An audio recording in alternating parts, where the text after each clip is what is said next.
Kaixo egunon, ongi etorri gaurko hitzaldira. Gaurko gaia nola eskatu eta aktibatu klabepin da. Eta, gaur egun tramite asko eta asko gure mugikorretatik edo ordenagailuen bidez egiten ditugu.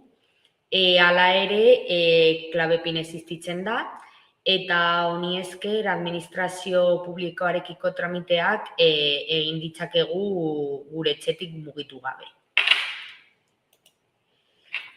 Azken finean, zer da klabepina? Herritarrek zerbitzu publikoetarako duten sarbide elektroniko eta simplea. Hain zuzen ere, sistema bat da. Eta zein da bere helburu nagusia? Herritarrek, hau da, zuek eta nik administrazioaren aurrean pasaitz bidez identifikatu ahal izatea. Hau da, bulegoroa joan beharrean, nik etxetik mugikorretatik, kaletatik edo beste leku batetik tramitea egitea eta modu erraz eta intuitibo batean. Sarbide-gako motak, bi dituzue. Alde batetik, klabepin, gaur ikusiko duguna, eta beste aldetik klabe iraunkorra. Desberdinak dira eta orain ikusiko ditugu bi horien arteko desberdintasunak. Hasteko klabepin. Hor jartzen duen bezala, noizbehinkako sarbidetara bideratua. Oso mugatuko pasaitzarekin. Hau da, errazago. Klabepina batzuetan erabiliko dugu. Hau da, noizbehinka tramite bat egin behar badugu, adibidez hilabetean behin edo antzekoa, klabepina da zuek erabiliko duzuena. Eta beste aldetik klabe iraunkorra. Hau da, ohiko sarbidetara bideratua. Modu erraz batean, holako tramiteak egunero egiten badituzu, adibidez, enpresa bat duzulako, edo laguntzak eskatu behar dituzulako, hau izango da zure pasaitza. Orduan, laburbilduz, klabepina batzuetan tramiteak egiteko. Eta beste aldetik, klabe iraunkorra tramite asko eta egunero egiten badituzue. Hala ere, gaur klabepinari buruz hitz egingo dugu. Zer da klabepina? Hasteko, interneten bidez tramiteak egiteko pina. Hor jartzen duen bezala, baliozkotasun mugatua denbora. Hau da, geroago ikusiko dugun moduan, guk klabepin bat jasoko dugu eta klabe hori sartzeko 10 minutu izango ditugu. 10 minutu horiek pasa eta gero, tramitea berriz bete beharko dugu beste pin berri bat jasotzeko. Tramite bat egiten dugun bakoitzean, klabepin desberdin bat jasoko dugu. Beste aldetik klabe iraunkorran beti klabe berdina izango duzue. Hori da desberdintasun handiena. Honekin jarraituz, klabepina erabiltzeko zuen nana behar duzue, hor dituzue zer behar duzue. Nana, erabiltzaileak aukeratutako kode bat, eta zuen mugikorrean jasoko duzuen pin bat. Bi aukera daude, gero ikusiko ditugu, aplikazioaren bidez edo SMS-aren bidez. Gero ikusiko dugun bezala, aplikazioa erosoagoa da, baina biak ikusiko ditugu.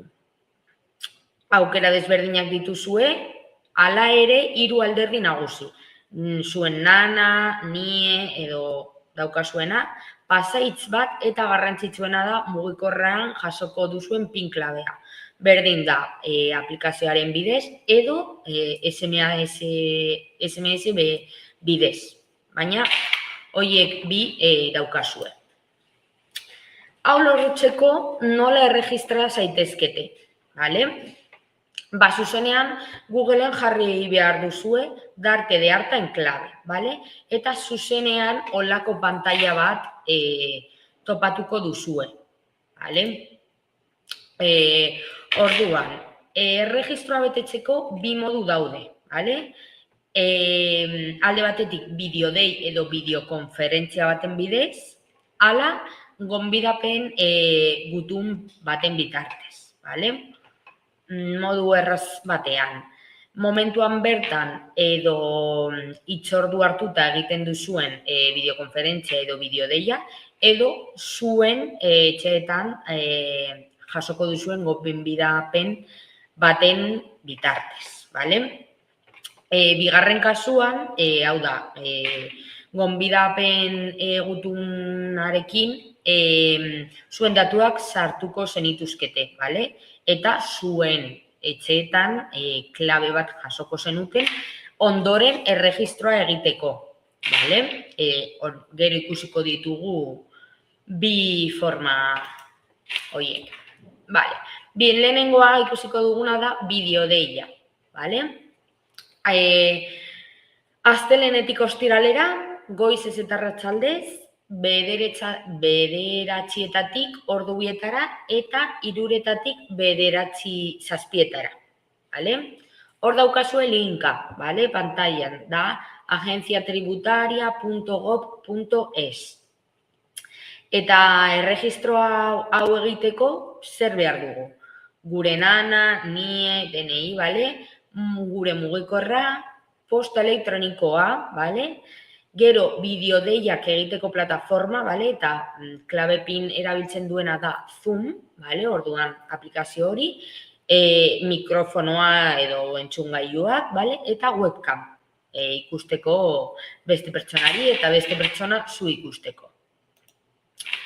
Ordian, hori da. Zer egin behar dugu? NANA eskuran izan behar duzuen, NANA DNI, bale? Eskuran izan behar duzuen, zuen izena bizenak adierazi, bale? Gero, no soy un robot aukera hautatuko zenukete, bale? Eta gero, sartu edo entrar sakatuko zenukete, bai. Beti ere, zerbitzuaren terminoak eta baldintza onartuz, bale? Eta azken finean nahiko prozesu intuitiboa da, bale? Eta urratsak jarraitu behar dituzue banan-banan, bale? Oso erraza da. Hori egin eta gero, operadore batekin harremanetan jarriko zarete, bale? Eta zuek aceptar y acceder a la videoconferencia sakatuko duzue. Bertan, klabe sisteman sartu eta erregistroa beteko duzue. Erregistroa bideokonferentzia bidez egiten baduzue, urratsak banan-banan jarraitu, bale? Berriro errepikatzen dut hori, ze oso garrantzitsua da. Urratsak oso errazak dira eta banan-banak egin behar dituzue, horregatik, bale? Eta beste aldetik esan duguna, bale? Gonbidapen gutuna. Pantailan daukazue linka, bale? Baina berdina da, agenciatributaria.gov.es, bale? Eta zer behar duzue? Ia berdina, bale?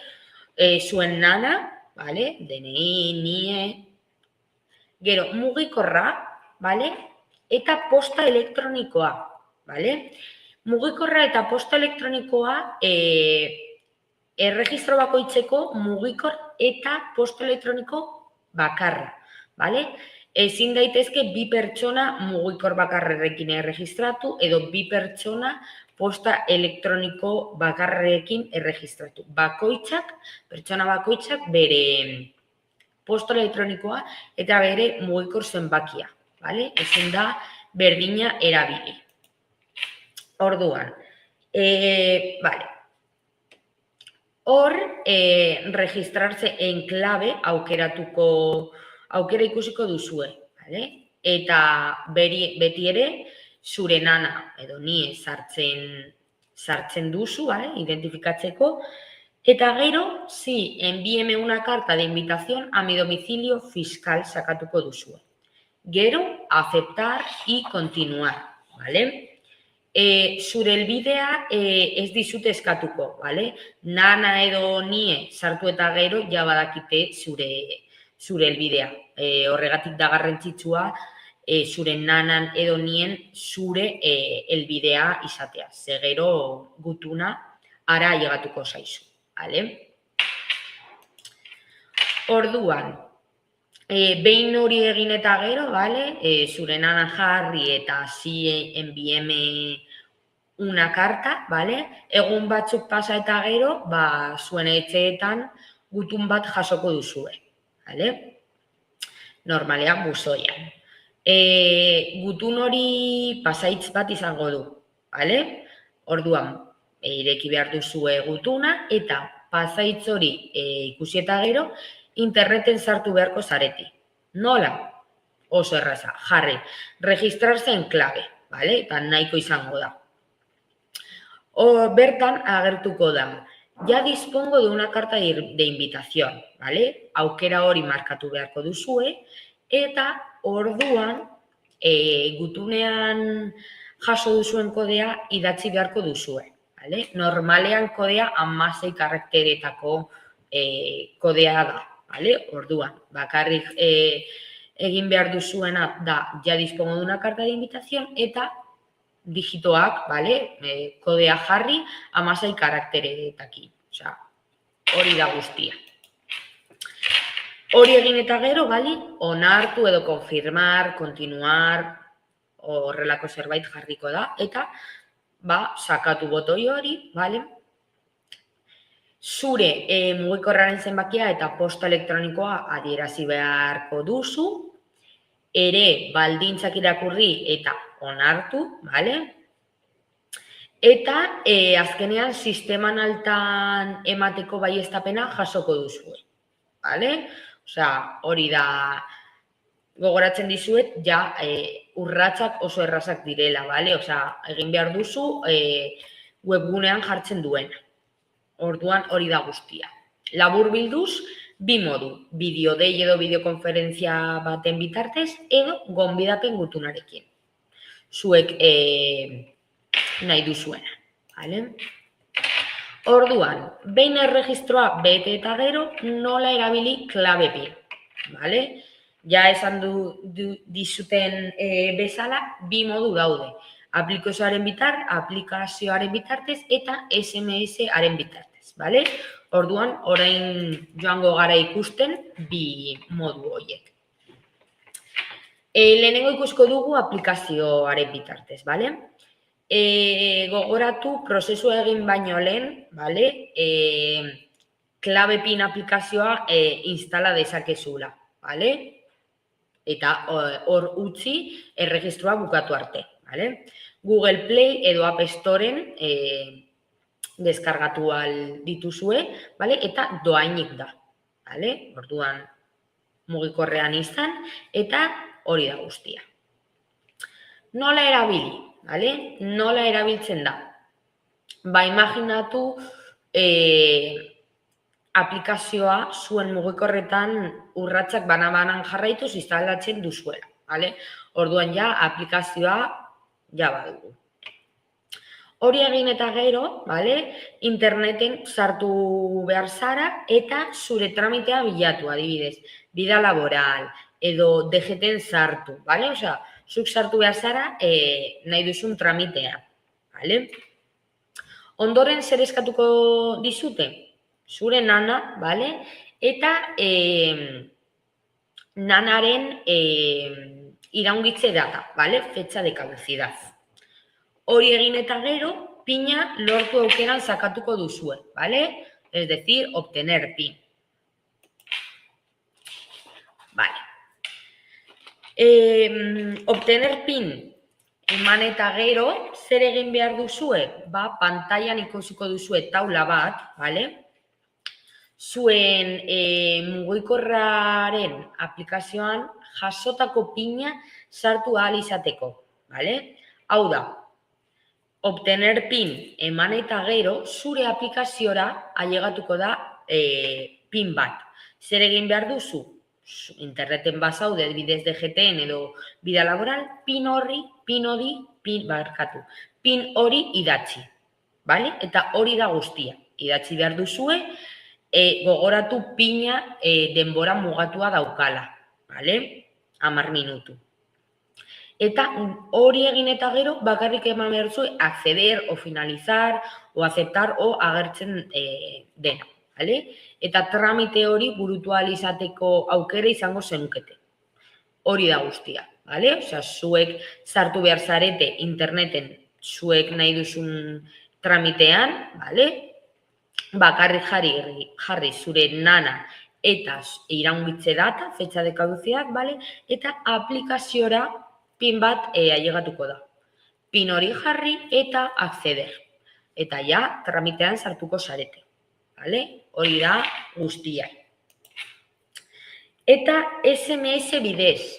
Antzekoa da, vale? Ez da, erraza da bai. Aplikazioa ez baduzue edo zerbait, vale? Zuen mugikorretara SMS aplikazioan, vale? Honako PINa jasoko zenukete, vale?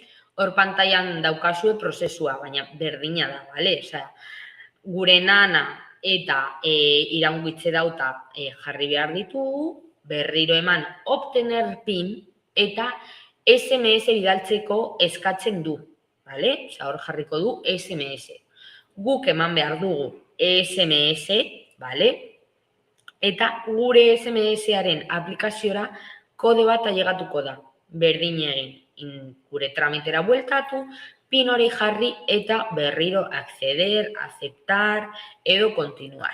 Vale? Eta berdina da. Osea, ja ikusten duzue, aplikazioarekin eta SMS-arekin, iaia berdinak dira. Errazagoa da aplikazioaren bidez, vale? Baina azken finean bakoitzaren gustuen arabera da. Baina zuek jakiteko bi modu daudela. Orduan, aplikazioa deskargatu ahal duzue edo SMS-aren bitartez. Vale? Orduan, noiz iraungitzen da? Ja, esan dizuet, vale? Gogoratu mugikorretan jasotzen duzuen PINa behin bakarrik erabili daitekela. Vale? Eta 10 minututan joaten dela PIN hori. Denbora hori igaro ondoren, vale? PIN berria eskatu beharko duzue. Vale? Osea, ez da gehiegi.